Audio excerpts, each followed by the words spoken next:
Hola, este video va a dar comienzo a el plan de lectura que establecimos en el anterior. Este sería la primera lectura que realizaríamos de este volumen de los escritos sobre arte, literatura y música de Baudelaire,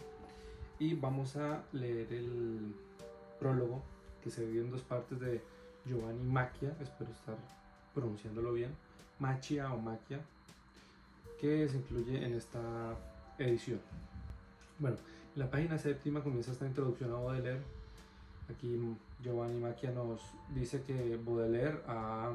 perdurado a pesar de el tiempo y de las dinámicas de la poesía, y que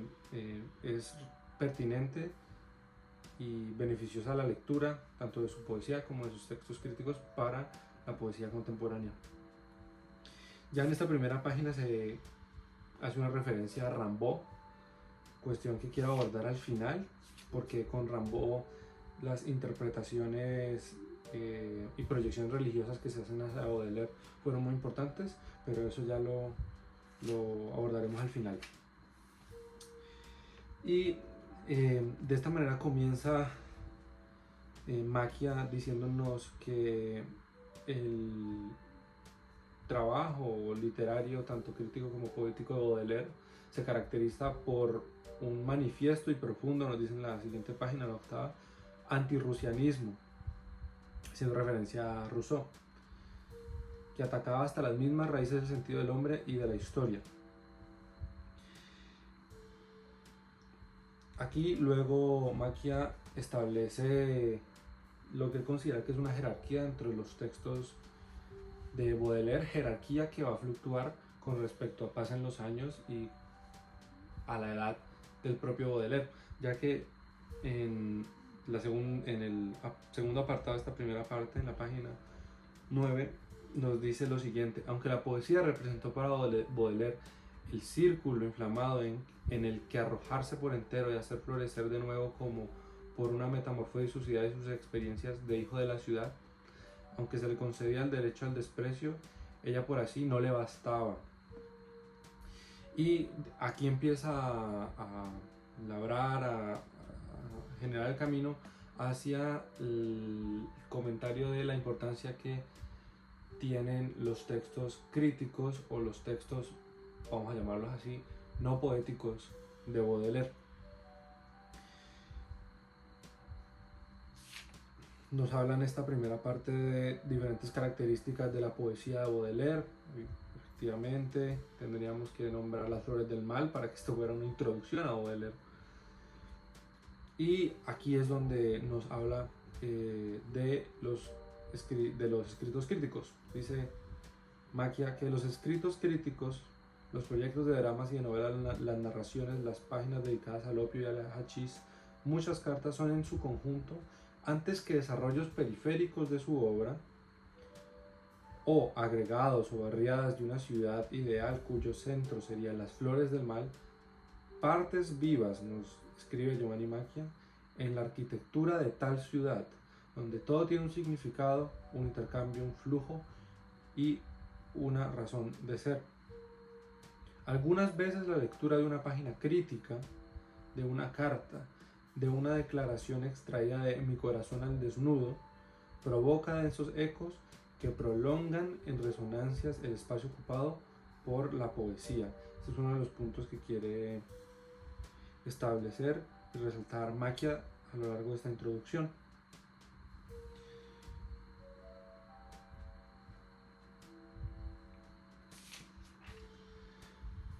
Comienza ya a hablar Macchia de la relación con la crítica de otros escritores y de otros pensadores con los que se encontró Baudelaire, y Macchia establece que uno de los más importantes fue el encuentro que tuvo con Poe, con Edgar Allan Poe. Dice en la siguiente página que a Baudelaire Poe le había enseñado a pensar. Ya en el tercer apartado nos dice Macchia lo siguiente: para iluminar la doctrina de Baudelaire hay que empezar por el final. Detengámonos en un libro en estado totalmente fragmentario, sus llamados journaux intimes o journaux intimes, diarios íntimos. Aquí es donde nos explica cómo estos diarios fueron recopilados según las indicaciones que encontraban en diferentes manuscritos, y que habían dos títulos de estos diarios íntimos, que eran Cohetes y Mi corazón al desnudo. Macchia a lo largo de esta introducción hace referencias a los diarios íntimos y los incluye dentro de esos textos que se podrían considerar periféricos, pero al analizarlos y al unirlos a la obra poética de Baudelaire son de suma importancia, al igual que los que principalmente nos traen a ocuparnos de estos textos, que son los textos sobre crítica de arte. Y nos dice Giovanni Macchia en la página 11, establece que ese librito de los diarios íntimos de Mi corazón al desnudo era la obra que a Baudelaire, nos dice Macchia, junto con los ensayos críticos más le importaban después de 1861. La publicación de la segunda edición de Las Flores del Mal, como si las más altas expresiones de su poesía, antes que tranquilizarlo por haber puesto el pie e izado su bandera sobre una tierra lejana y finalmente conquistada, no fuesen aún todo para él, y aquello de lo que más necesidad tenían sus propias fuerzas fueran las ideas, los odios, una visión de la sociedad, de los hombres, de la política y del amor. Aquí es donde Macchia trae una cita que quisiera leerles, una cita de propio Baudelaire, que dice lo siguiente: escribe a la madre el 1 de abril de 1861. Escribe Baudelaire: lo que más que cualquier otra razón me ha salvado del suicidio son dos consideraciones que a ti te parecen pueriles. La primera es que era mi deber proporcionarte las cuentas detalladas para el pago de todas mis deudas, y por eso debo venir a Honfleur, donde tengo en orden todos mis documentos, solo inteligibles para mí. La segunda, debo confesarlo, pregunta Baudelaire, era que me parecía muy duro morir sin haber publicado al menos mis obras críticas, si renunciaba a los dramas, a las novelas, y un corazón y un gran libro en el que llevo pensando desde hace 2 años, Mi corazón al desnudo, en el que recogeré todas mis iras. Si un día se publica, aquí vemos el antirrusianismo, agregamos, las confesiones de Rousseau palidecerán a su lado.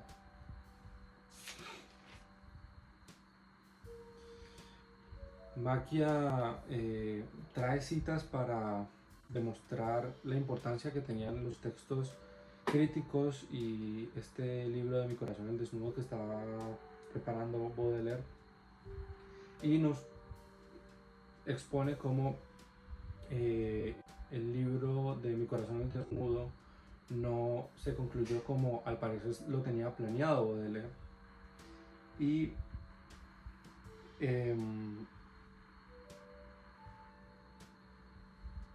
hace hincapié en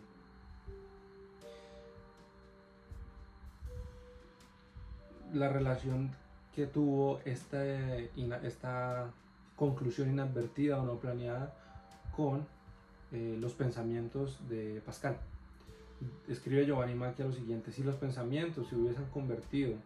como estaba en los planes de Pascal, en una obra de defensa de la religión cristiana con un principio y un final, habrían perdido para siempre esa densidad inquieta, esos silencios tensos e imprevistos, esas pinceladas del pensamiento que parecen emerger del abismo.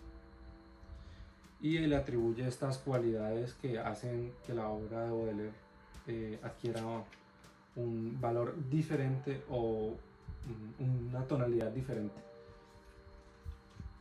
Aquí es cuando Macchia empieza a introducir una idea con la cual Baudelaire estuvo, si podemos decirlo, con la cual estuvo vacilando y con la cual estuvo teniendo un diálogo constante, que fue con la religión. A mi parecer, en esta introducción, Macchia intenta dar trazos de una predisposición cristiana de Baudelaire, y es algo que también vemos en Eliot cuando dice en su texto sobre Baudelaire que Baudelaire es un cristiano que entra por la puerta de atrás o que entra por el revés, que al ser digamos, un cristiano que se está descubriendo la religión en sí misma, entra por el satanismo para poder llegar a ese cristianismo. Pero hay que tener cuidado con estas interpretaciones porque pues son interpretaciones externas y muy biográficas de la obra de Baudelaire y de otras poetas y de otros poetas que han enfrentado esta interpretación, lo cual veremos, como dije al principio, cuando terminemos la lectura, con el caso de Rimbaud, ya que Rimbaud es una figura que está evidentemente influenciada por Baudelaire y que vemos como esa religiosidad, esa interpretación de la religiosidad afectó también a la interpretación y recepción de Rimbaud. También algo con lo que yo no estoy muy de acuerdo de esta introducción es el énfasis del antimodernismo, si es que se puede llamar así, o de esa neofobia que Macchia retrata en Baudelaire. Trae la siguiente cita. Dice Baudelaire: es imposible recorrer cualquier gaceta de cualquier día, mes o año sin encontrar en cada línea los signos más espantosos de la perversidad humana, a la par que las más sorprendentes vanaglorias de probidad, bondad, caridad y las afirmaciones más desfachatadas sobre el progreso y la civilización. Todo periódico de la primera a la última línea no es más que una trama de horrores. No comprendo, dice más adelante la cita Baudelaire, cómo una mano pura puede tocar un periódico sin una convulsión de asco. Pero aunque Macchia intente, a mi parecer, llevar el agua al molino de presentar a Baudelaire como un neófobo, creo que el argumento se cae por sí solo, ya que el propio Baudelaire, en la introducción a uno de sus salones, establece lo siguiente: que el ignorar a las masas no es la manera en la cual se les lleva al lugar donde deberían estar, ya que el crítico le compete todo aquello que gusta y toda aquella influencia y pensamientos que lleven a los artistas a crear lo que crean. Y sabemos, y como ustedes sabrán, Baudelaire y su poesía se vio afectada directamente o influenciada, podemos decir, por los medios de comunicación de su contemporaneidad, por la tirada del periódico, por la publicación del periódico, en donde sus poemas hacen parte de las dinámicas y de los medios que establecían los periódicos. Ahora, esto es un texto que trae estas visiones finales de Baudelaire, pero como vamos a ver cuando leamos los salones, Baudelaire los escribe con una intención me atrevería a decir yo, de divulgación. Pero sigamos con esta introducción. Giovanni Macchia empieza a generar paralelismos de la obra y del pensamiento de Edgar Allan Poe con el de Baudelaire. Sigue haciendo hincapié en esa neofobia y en el aislamiento que tenía Baudelaire con respecto a la sociedad contemporánea. Nos dice que valerosa y obstinadamente, escribe Macchia, Baudelaire oponía su rechazo a toda forma de participación en la realidad social, de compromiso, excluyéndose casi de aquel mundo de toda concepción materialista que solo se sostenga sobre unas fuerzas económicas. Habla de las opiniones que tenía Baudelaire con respecto a Estados Unidos, que son ahí donde genera los paralelismos con Poe.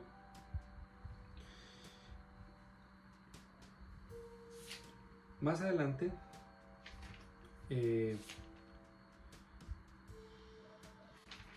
Macchia trae una cita que me parece que vale la pena leer, donde Baudelaire escribe lo siguiente: entonces el hijo huirá de la familia no a los 18 años, sino a los 12, emancipado por su voraz precocidad, y huirá de ella no al encuentro de aventuras heroicas, ni para liberar una beldad prisionera en una torre, ni para inmortalizar sus pensamientos sublimes en una guardilla,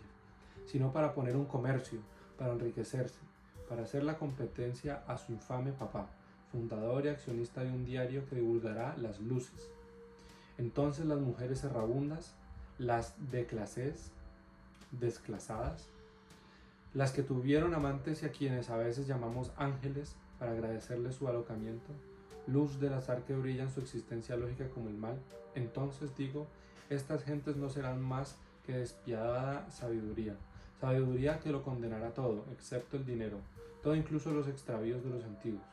Entonces, lo que se parezca a la virtud, que digo, todo lo que no sea entusiasmo por Plutón será considerado como algo ridículo. La justicia, escribo de leer, si en esta afortunada época puede existir aún alguna justicia, sancionará a los ciudadanos que son incapaces de hacer fortuna. Esos tiempos tal vez estén muy próximos. Quién sabe si incluso ya hayan llegado. En el apartado octavo, Macchia hace un comentario que es muy importante para la lectura de los textos de Baudelaire, y es tener en cuenta en todo momento el machismo y la misoginia de Baudelaire, y que todos sus comentarios con respecto a la mujer son comentarios cargados de una misoginia explícita y de un machismo evidente, casi del orden schopenhaueriano, que podemos encontrar tanto en Las Flores del Mal, en algunos poemas, como en algunas citas de los propios textos críticos.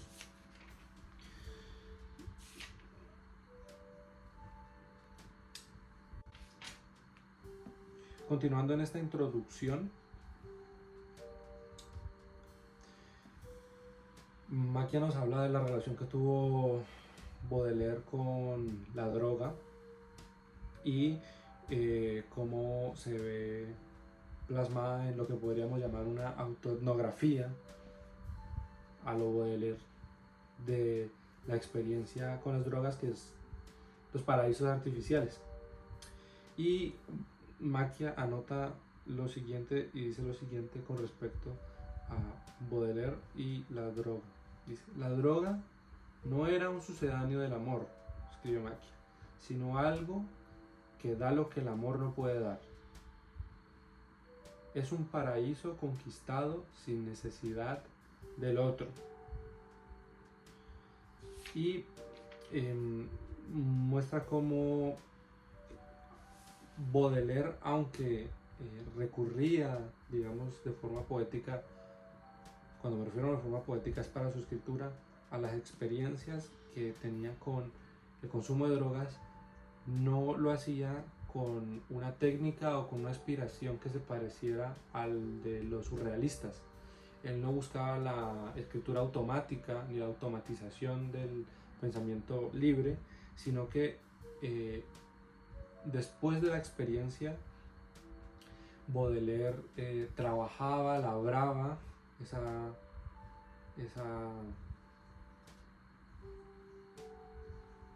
parte de su mente bajo los efectos de las drogas para poder rendirla a una figura, a una forma poética ya completamente seca, o que no tuviera los excesos, podríamos decir, espontáneos de lo que sería esa escritura surrealista.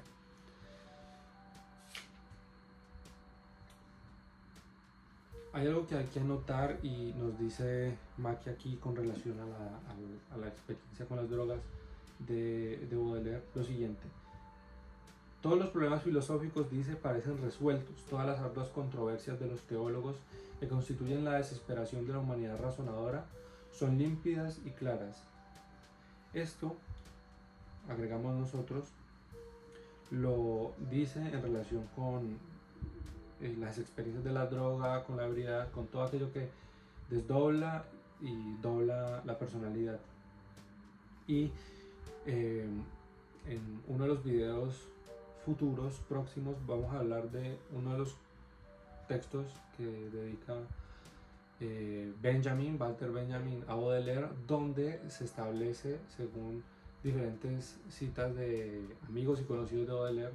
que Baudelaire no era un intelectual o un escritor con un afán y con digamos, una variedad de lecturas enciclopédicas.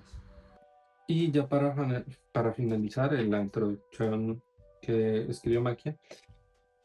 nos expone cómo Baudelaire encontró al finalizar su vida una,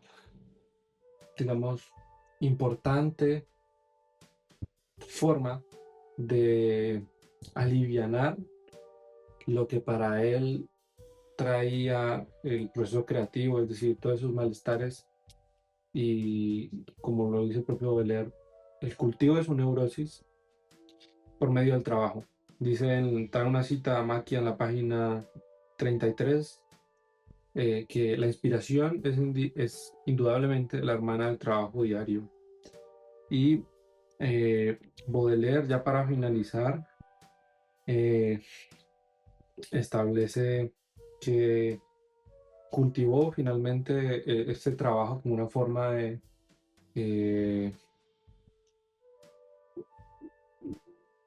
desviarse de la neurosis con la cual se hubiera encontrado si no lo hubiera hecho de esta manera, y trae de vuelta a Maquia la característica que ha intentado introducir desde el principio, que es el Baudelaire cristiano, el Baudelaire religioso, trayendo partes de los diarios íntimos donde Baudelaire dice que eh, eh, empieza a orar, dice que la oración es caridad, cordura y fuerza, que dice lo siguiente: Baudelaire: mis humillaciones han sido gracias que Dios me ha concedido, y el hombre que por la noche dice sus oraciones es un capitán que pone centinelas, él puede dormir, nos dice en la página 35. Ahora sigue la segunda parte del prólogo, que es la línea de la vida y las obras. Encontramos partes que ya habíamos leído en esta primera parte, pero hay cosas muy valiosas de esta segunda parte con respecto a la relación de su obra poética y la gestación de los textos críticos. Establece que la carrera de poeta de Baudelaire comienza con 24 años, nos dice en la página 37. Giovanni Macchi escribe con 24 años con el poema A una dama criolla, publicado en Le Artiste, seguido un año después, en 1846, por Don Juan en los infiernos, un poema totalmente en blanco y negro, bello como un gran aguafuerte. Al mismo tiempo se iniciaba su actividad de crítico de arte con el Salón de 1845, es decir, Baudelaire, a la vez que empezó y que se inaugura como poeta, se inaugura como crítico.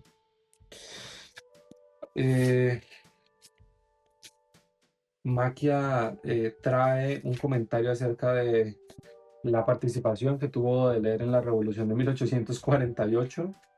y el contraste de lo que Baudelaire podría haber sido como ese dandy en las trincheras. Y ya en 1846 publica El Salón de este mismo año. Y aquí nos dice Macchia: en el Salón de 1846 había saludado como parcial, interesada, apasionada toda crítica digna de tal nombre, llevando sus últimas consecuencias a la posición leonardesca,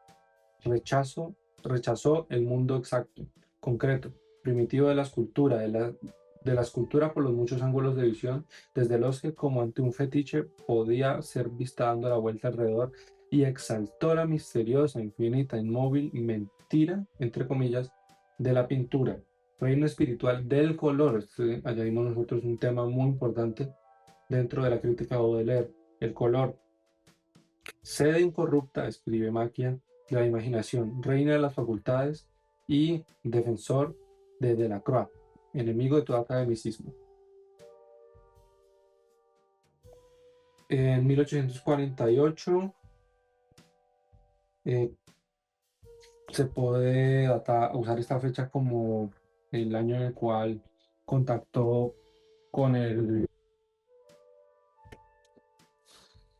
genio, como lo llama el propio Baudelaire, y los textos de Edgar Allan Poe. Más adelante, aquí Maquia trae una cita y comenta lo siguiente con respecto a la crítica literaria de Baudelaire. Nos dice en la página 42. Es toda una ansiedad de presentimientos y de profecías. Desde el ensayo sobre Madame Bovary, 1857, en el que saludaba la entrada de la neurosis en la literatura, al ensayo sobre la obra de Théophile Gautier, 1859, en el que por primera vez el prototipo de realistas, Balzac, aparece con los ojos lúcidos y febriles de un visionario, y Gautier mismo, espíritu para otros limitado, es visto como el depositario de una inmensa inteligencia innata de las correspondencias, concepto muy importante en Baudelaire, y del simbolismo universal, repertorio de toda metáfora. Es Gautier quien se convierte en pretexto para afirmar su lucha contra el azar y quien lo incita hacia la famosa declaración. Hay en la palabra, en el verbo, algo sagrado que nos prohíbe convertirlo en un juego de azar. Manejar sabiamente una lengua equivale a practicar una especie de hechicería evocatoria. Luego que también va a comentar el propio Eliot con respecto a la técnica de Baudelaire y su poesía.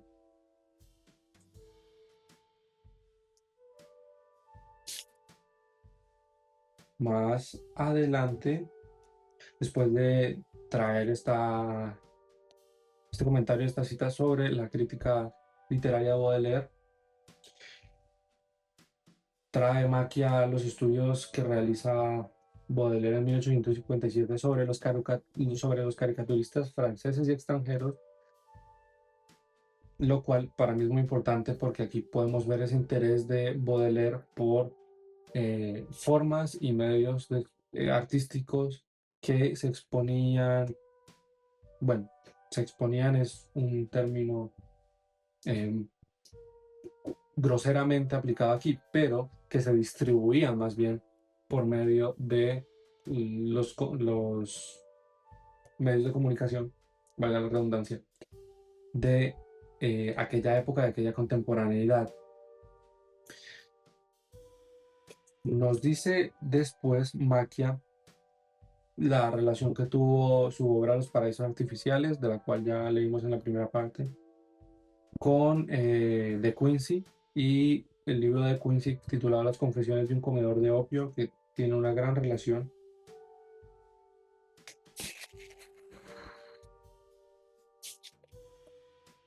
Más adelante comenta, eh, digamos, particularidades con respecto a las Flores del Mal y sus siguientes ediciones, ya que Baudelaire en las siguientes ediciones, la segunda y la tercera, para ser más exactos, añadió material a las Flores del Mal, a esa arquitectura, y Baudelaire dice que uno de los elogios o el único elogio que pretende recibir es que el libro de las Flores del Mal tuviera una unidad con principio y con un fin y que no fuera un mero álbum. Eh, Aquí trae Maquia el ensayo, bueno, un poema que también para nosotros es muy importante porque básicamente es un poema al libro de El Tazo en prisión, de Torcuato Tazo, el escritor de Jerusalén Liberada, que está aquí en la biblioteca y que podemos traer para comentar este poema. Cómo fue ubicado, inclusive se podría decir de alguna manera excluido de la organización que eh, se hizo y que se fue haciendo las pruebas del mal, tanto en vida como después eh, de la muerte de Baudelaire. Y nos dice que fue publicado tardíamente el poema sobre el Tazo en prisión. Avanzando, trae a colación Mi corazón al desnudo, el libro que ya comentamos. Esto es algo, es una particularidad también, y es que en 1864 escribe Maquia, Baudelaire había aceptado, no por placer sino por desesperación, pronunciar unas conferencias en Bruselas sobre Delacroix, Gautier, los paraísos artificiales, etc. Estos son textos que quiero encontrar. No sé si hay algún tipo de registro de materiales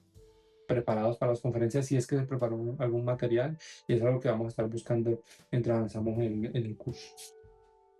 Y así es como se introduce a Baudelaire por medio de Giovanni Macchia en este volumen de los escritos de crítica de arte en general de Baudelaire. Ahora, lo que quería comentar con respecto a Rimbaud y su relación con Baudelaire y la recepción cristiana que se hizo de estos dos autores. El, el propio Eliot dice en su ensayo que hay que tomar básicamente con pinzas cómo Baudelaire trata estos temas. Y como vemos, los críticos y los comentaristas de Baudelaire han intentado generar una interpretación religiosa del propio Baudelaire por medio de lo que estábamos comentando en el primer video, que es un intento de unir la biografía con la obra del autor, cosa que siempre se hace, pero en la cual no se puede caer a tal exceso de que las interpretaciones de la obra de un autor encuentren principalmente argumentos en eventos íntimos o biográficos y no tanto en el contexto, las condiciones y las ideas filosóficas a la cual se enfrentó el autor en su contemporaneidad. Y cuando Giovanni Macchia al inicio del prólogo menciona a Rimbaud, pues quería mencionar en esta edición de Mauro Armiño, quería traerle la cita para que se remitieran directamente, si podían, a el comentario que realiza de la hermana menor de Rimbaud, Mauro Armiño, en este segmento que es lo que titula el propio Mauro Armiño el diccionario Rimbaud, de esta introducción a la obra de Rimbaud, y lo encuentran en la página 85 de la introducción, donde Armiño deja claro cómo la hermana junto con Paul Claudel revistieron la obra de Rimbaud con un aura, y esto no lo estoy usando en el sentido benjaminiano, básicamente le pusieron una capa cristiana y religiosa a la obra de Rimbaud, a tal punto que Claudel comentó que si Rimbaud hubiera tenido la edad suficiente como para poder seguir desarrollando su obra, hubiera terminado escribiendo un texto donde explícitamente comunicaba su religiosidad. Esto lo pueden encontrar en este volumen editado por Atalanta de la obra completa de Mauro Armiño, perdón, la obra completa de Rambo traducida por Mauro Armiño. Y eh, lo que vamos a intentar hacer con los textos de Baudelaire es usar bibliografía secundaria crítica donde se haga un tratamiento, si se puede, filosófico, sociológico de la obra de Baudelaire para poder analizarla y comentarla de la manera en la que consideramos que es mejor. Pero de igual manera, considero que es una muy buena introducción a la obra crítica de Baudelaire porque eh, el énfasis principal, y esto es lo que considero que deberíamos tomar de esa introducción que realiza Giovanni Macchia, es que los textos críticos y los textos, como dijimos inicialmente, no poéticos de Baudelaire, hacen parte de toda la arquitectura y de todo, digamos, el sistema de imágenes y de la poética de Baudelaire. No son textos desvinculados o, si se puede decir, gratuitos dentro de la producción, término que según los comentarios de Baudelaire no le hubieran gustado y que, pero por efecto de los propósitos vamos a utilizar, pero la producción literaria de Baudelaire o los textos de Baudelaire, eh, esos textos no fueron simplemente realizados por una causa que no está vinculada a su obra artística y a partir de esta premisa y de este resaltado nos podemos adentrar en los textos críticos de Baudelaire, los cuales comienzan con el Salón de 1845. Ya con esto damos inicio finalmente a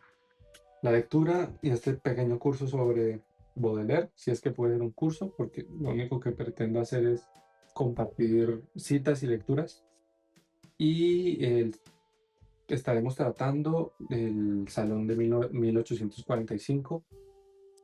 en esta edición de acantilado e irlo vinculando con la bibliografía que presentamos y bibliografía que vayamos encontrando. Chao, chao.